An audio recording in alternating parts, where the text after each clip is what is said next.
In this lesson, we'll be going over a brief history of cryptography. Cryptography actually goes back several thousand years, probably shortly after people began to find ways to communicate. There were some who were finding ways to make the understanding of that communication difficult so that other people couldn't understand what was going on. The Caesar cipher was developed by Julius Caesar, and it's a simple rotation cipher. And by that, I mean that you rotate a portion of the key in order to generate the algorithm. So here's an example. We've got two rows of letters that are in alphabetical order, means we've basically written the alphabet down. The second row is shifted by 3 letters. So A, B, and C from the first row get shifted to the back on the second row, and we start with the letter D. And below that, there's an example of an encrypted string. So I've encrypted the word hello, and in this particular shift, that translates to LHOOR. So with variable spaced fonts, it's harder to see what lines up right over another letter, but if you count the letters out, you can see that the letter H translates down to the letter L, and so on.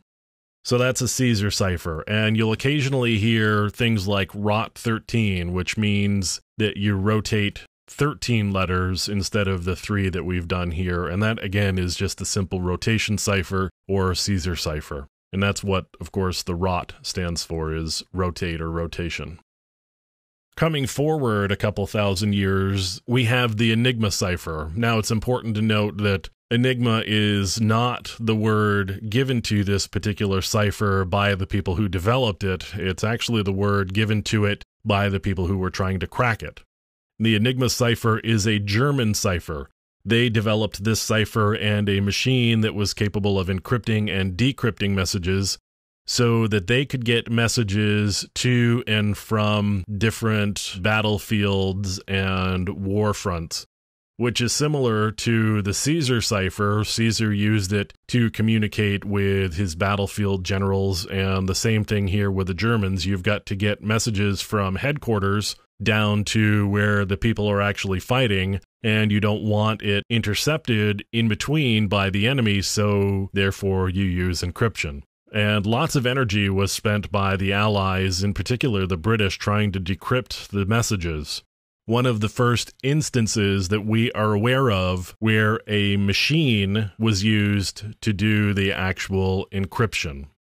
So we're going to come ahead a few decades now into the 1970s, where it was felt that there was a need for a digital encryption standard.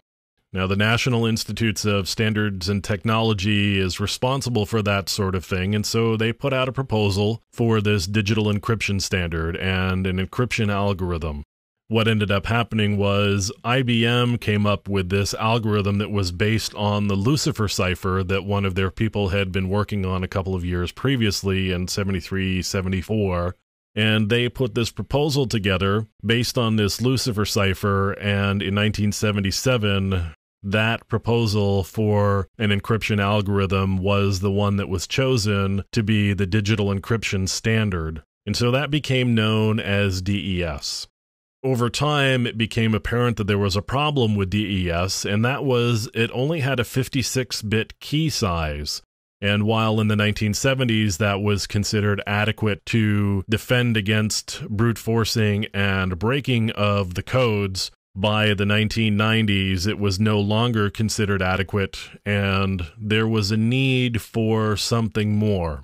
It took time to develop something that would last for some long period of time, and so in the meantime, a stopgap was developed. And that stopgap is what we call triple DES. The reason it's called triple DES is you apply the DES algorithm 3 times in different ways, and you use 3 different keys in order to do that. So here's how triple DES works. Your first 56-bit key is used to encrypt the plaintext, just like you would with standard DES.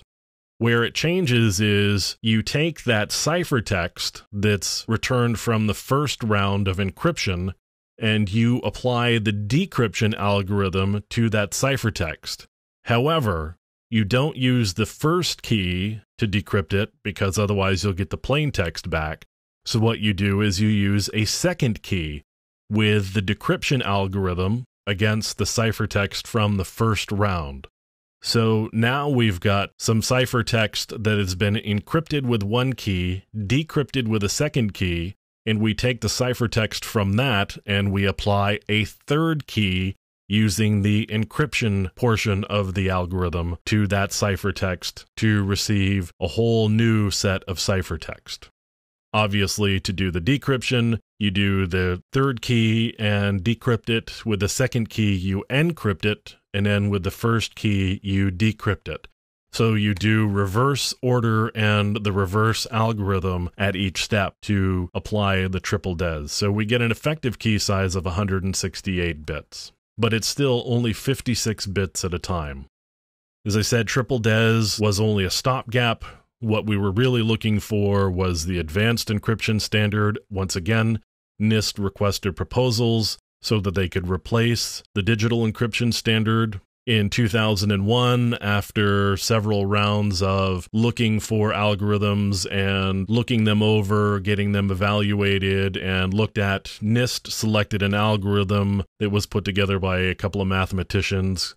The algorithm was called Reindahl, and that became the Advanced Encryption Standard, or AES. One of the advantages of AES is it supports multiple key lengths.